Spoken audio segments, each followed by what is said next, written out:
You're listening to Allman in the Morning, Common Sense Radio. Quiet little voices creep into my head. I'm young again, I'm young again, I'm young again, I'm young again.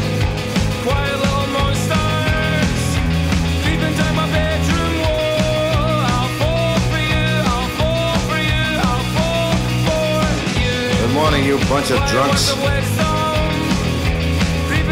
So I posted some pictures on Facebook, shared it on my page as well as the Allman in the Morning page about the beautiful event last night at Washington Avenue and the Stevens Institute of Business and the Arts fashion show. We had them on a couple days ago, and man, Nicole and Jack, they all did a great job. Beautiful people. They shut down Washington Avenue, had the run right in the middle of the street there. So cool. Great event. It was so cool to watch all of these young people, young designers, young models, young St. Louisans who have this passion and sense of entrepreneurship. And St. Louis has a really cool, vibrant, young community of people who are really go-getters and creative and upstarts, and St. Louis is a great welcoming place for that. And congratulations to SEBA for this wonderful event. So the pictures are up there, and so I encourage you, if you can, to support SEBA. 70th anniversary of the school, which is great. By the way, speaking of hurricanes, I know the last one we had, the hurricane that we had, and Harvey obviously is dangerous, but I'm hoping it's not as dangerous as the one we had Cinco de Mayo, Hurricane Ashley. I don't know if you guys remember that one, but it was... Images of destruction are flooding in, and the worst isn't over. Experts warn that Hurricane Ashley could strike as many as 8 bars throughout the day. Her Cinco de Mayo plans, combined with all the recent drama with Scott, have created perfect conditions for Hurricane Ashley to cause a lot of damage this afternoon. Yeah, so that was a tough one there. Wow. You should see, actually, my buddy Shay Beheimer just texted me, said, you need to Google The Onion and Hurricane Ashley, and I did, and that's what I found. It's about this drunk girl. Hurricane Ashley. Hi, Suzanne Venker. Hi, Jamie Allman. How are you doing? I'm good. How are you? It's great to have you in. Thanks for having me back. She has an awesome art. Of course, you know Suzanne is the author of several books. You've seen her on Fox News, and she is the author of a number of them. The latest one, though, was The Alpha Female's Guide to Men and Marriage, which is going gangbusters, correct? It's doing very well. I'm pleased. We had you in to talk about that book. Yeah. And also, don't forget The Flip Side of Feminism and The War on Men. So oftentimes, Suzanne will appear on programs and then get a rash of hell from, well, mainly women. So you're a brave soul, my dear. Her latest article is titled, and it's a really cool critique of an upcoming show. Even the best mother cannot be a father. And this Fox television reality show is what caught your attention, correct? Right. So it's in production, from my understanding, and it's basically going to follow what they said, quote unquote, professional women in their 30s and 40s who put career first and delayed motherhood for so long that they now are kind of up a creek and they're going to figure out a way to have a child on their own. And if they're going to hurry up and date someone to find somebody, a husband, or if they don't do that, they're just going to go get sperm. This is a show? Oh. This is a show. So whenever there's a show that's out in our country, it's basically a microcosm of showing what's happening in the culture, right? So you wouldn't see this 10 years ago, let alone 20, 30, 40. So it's saying something. It's a statement. It's saying, here's where we are. This is socially sanctioned by society because now Hollywood's going to do it and you're going to see it every day in your face. And that has this sort of drip effect of normalizing something that is so far from normal. Right. And I mean, usually, when you do, in your experience and what you've seen, is if you do put off family, and that's a common thing, but then the next step of just simply saying, well, I'm just going to have a baby anyway. Who needs the dad? It's just awful. And this leads into a greater issue of fatherlessness, which is what my article was about. Right. Which is an enormous problem in this country that we really do not deal with whatsoever. There's just so much politics around it. It's just a big mess, quite frankly. But we know that kids from fatherless homes are, to put it mildly, a mess. In fact, I'm going to read you something that I put in the article that came directly from Barack Obama. Oh. This is very important because I also noted in the article that this is not a partisan, or it should not be a partisan issue. So I like to quote the left to point out that it's not, Obama! So he said, children who grow up without a father are 5 times more likely to live in poverty and commit crime, 9 times more likely to drop out of schools, and 20 times more likely to end up in prison. They are more likely to have behavioral problems or run away from home or become teenage parents themselves. And the foundations of our community are weaker because of it. Now, I work with a whole slew of people who've known this for years and who are working behind the scenes on this issue. And so when he came out and said that, especially having been a fatherless kid himself, it holds some weight. Of course, it went under the radar. We didn't. After he said it, it's not like we had some big movement or anything. Right. But my point of bringing it up is to say, look, this isn't partisan. This is a major social issue that every one of us is affected by, whether or not we're personally fatherless ourselves or it affects our lives, because it's going to affect your life because of the kids that are coming out of these homes. Right. Well, but Suzanne, what's interesting is that we know, and there are many boys and children out there who would love to have their fathers, but because of a variety of different circumstances, they are not in the home.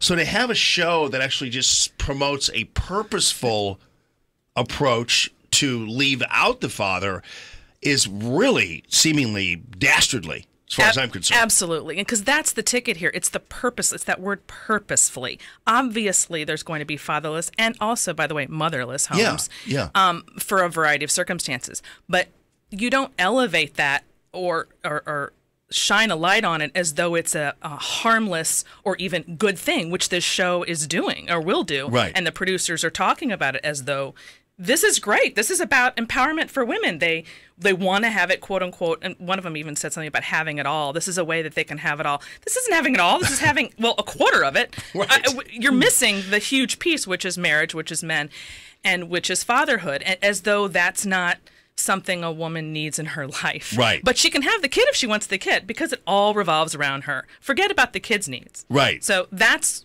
what gets me because I'm all about the kid's needs. Sure, exactly. And parents should be all about the kids' needs.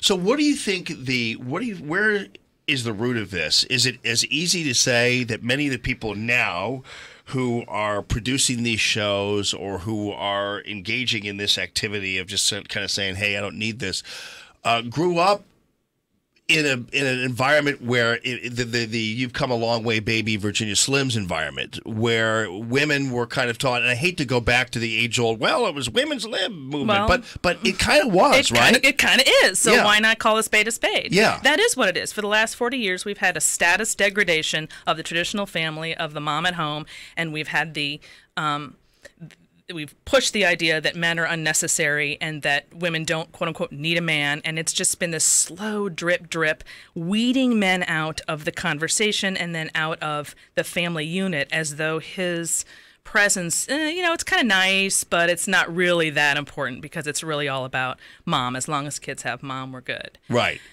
So that sort of drip over the years became kind of like what we said at the beginning, which is that you just become immune to it. You almost stop questioning it and just accept it because it's so overwhelming. And the people in charge of this message, that's, again, I'm all about fighting that cultural narrative. And in the media, Hollywood, and even in our universities, we have this anti-marriage, anti-men culture. And it's just ballooned to the point where we're now really weeding the men out. The other day on the this was a clip on Facebook or a video of in Australia, there's a movement to get rid of Father's Day. This was just this week when I had written this article. Right. And instead of calling it Father's Day, we're going to call it Special Persons Day. I don't know if you saw that. No, I didn't. But Unreal. I mean, talk about a physical proof. Yeah. No more Father's Day. It's now Special Persons Day because of the children who don't have fathers. Yeah. So the children who don't have mothers, should we get rid of Mother's Day? whatever. It's just crazy. But it's a great example of when you look at it and you're shocked. I'm not shocked because I'm thinking this is the end result of something that's been going on for a really long time. Yeah. So here we are. This is what I've been saying. This is what we want. Well, you see that a little bit here where they've kind of gotten rid. They don't call it a daddy-daughter dance anymore. It's a sweetheart dance. And I mean, I understand that because, I mean, if you're a little girl, I could see how you want to be a little more ecumenical about that whole idea. I could see that issue there. But going back to the roots of this kind of attitude, also though, I would imagine that not only these people have been raised in that environment, the anti-patriarchy environment, the vagina hat environment, but they've also grown up themselves in families without fathers. Well, and that's what's so fascinating to me because. Children of divorce, one of two things happens. Either you just carry forth and because a lot of people who are children of divorce go on to divorce themselves. Yes. And then there's the folks like my husband, for example, who is a product of divorce, who's made it his mission to do the complete opposite and get it all right as much as he can. And we don't know how many children there are that go that direction versus the other direction.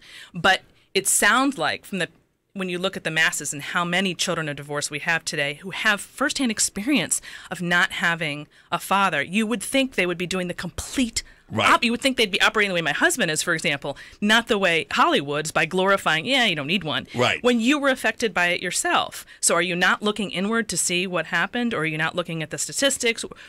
Are you living in a la-la land? I don't get it. How do you not see this when you've been touched by it personally? Well, and or there might be individuals who have seen, especially depending on the nature of the divorce, have developed trust issues as a result of that, and don't think that, and don't trust relationships anymore. And I understand that point of view, but that would require you to walk through it a little bit with somebody and figure that out. No question about it. That was actually what my last book was about. It's all about this trust, this loss of trust that we've all, men and women alike, have come away with this generation of divorce, where you don't trust marriage, you don't trust love, you don't believe in it, so you refocus. And I think that's a big reason why women focus so much on careers, is because they don't trust the other side. They know you can control the career, right? You know, if you put in X amount of time or whatever, you're going to have some success there. It's the other part of life that's so challenging. Right. So they've almost rejected it, and then when it comes time to have a baby, well, I really, really want a baby. Wait, what was I thinking? I should have. And it doesn't work that way. You just can't go have a baby at this point by yourself purposefully because of you created a life that didn't allow space for that, which it saddens me. It's like I'm torn between being crazy mad about the thought that this is okay, and feeling really bad that nobody taught them how to create a life in their 20s that would accommodate, which is all about what my work is about, is helping. That's the funny thing that you said, that women get mad at me. The joke is, or the irony is, that I'm all about helping you get it. Exactly. You don't get it. Yeah. I might be saying things that are countercultural and sound shocking, but my work is all about helping you create a life so that you don't end up in this boat of these women on this show. That is very interesting how you point out that the experience of the women is that the career and that kind of thing, that path, they can control the relationship they can. I mean, for instance, when they asked Hurricane Ashley why she did what she did, she said it was because of Scott.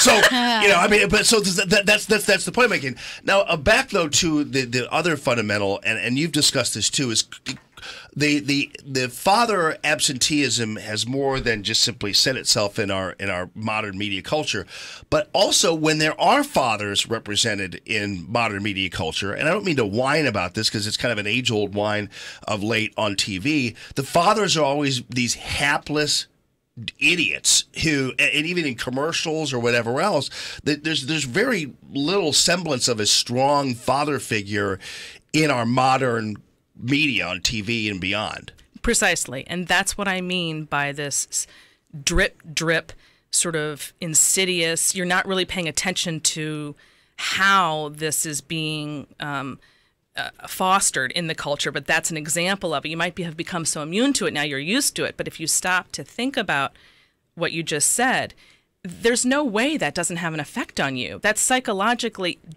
every day you're getting this message, and eventually you just sort of adopt it yourself. Right. You know, you say something, I think it was actually Hillary Clinton who said, you say something often enough and people tend to believe it. Right.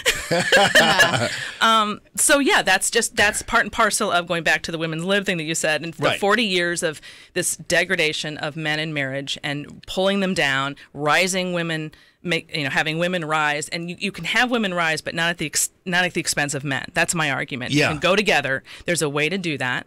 And the way the culture is teaching you is not it. Yeah, and I think, like, for instance, you'd never see a show, like, you'd never, the idea of a show called Father Knows Best would, like, absolutely never happen today and never will in the end. Never will. And again, one extreme to the other, yeah, I guess so. So where's our middle ground going to be, where both mom and dad have this equal role in terms of importance, even if the role that they're playing looks different every day. It doesn't matter what you do during the day, whether you're employed, whether you're home with the kids doing that work, whatever you're doing, you're a team and you are equally important to the child. That is the ultimate message. Right. And you know what? I love how the fact that this is not just about the American male or the American father, but this idea that a baby, a human life, a kid is some kind of just accoutrement is disturbing, to say the least. Very disturbing. And that's probably the biggest difference between today and, say, 50 years ago. I mean, people